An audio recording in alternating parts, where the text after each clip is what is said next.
ప్రస్తుతం మనం కర్ణాటక రాష్ట్రంలోని చిక్బల్లాపూర్ జిల్లా చింతామణి తాలూకా ఆనూరు మండలంలోని కోడిపల్లి గ్రామంలో ఉన్నాము. ఇక్కడ వచ్చేసి మన జయరామ్ రెడ్డి అని మన రైతు ఉన్నారు.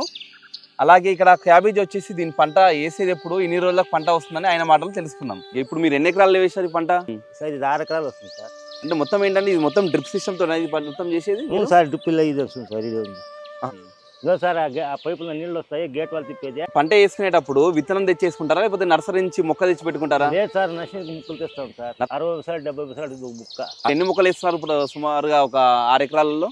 దీనికి 2,30,000 సార్ మొక్క పడింది సార్. అంటే ఇప్పుడు మీరు ఒక మొక్క పెట్టారు కదా, ఒక మొక్క నుంచి ఎన్ని క్యాబేజీలు వస్తాయి? అంటే ఒకటే. ఒకసారి మందు కొడుతున్నారు కదా, ఒకసారి అంటే ఏ రకం కొడతారు చూపిస్తారు ఒకసారి మాకు. మధ్య భాగంలో ఎక్కడ ఉందో అక్కడే కొడుతున్నారు అనమాట. మధ్య సార్ మనకు కావాల్సినది. అంటే నీళ్ళు ఎలా పెట్టుకుంటారు? ఒక రోజు తప్పించి ఒక రోజు పెట్టుకుంటారు. ఇప్పుడు మనం మొక్కకు ఎంత గ్యాపింగ్ చేసుకుంటారు ఇది ఉంటున్నారు, ఇట్లా ఉంటున్నారు సార్. సుమారు ఎంత ఖర్చు వచ్చింది మీకు? 4 లక్షలు వచ్చింది. 12 లక్షలు రూపాయలు మిగిలినాయి. థ్యాంక్ యూ అన్న.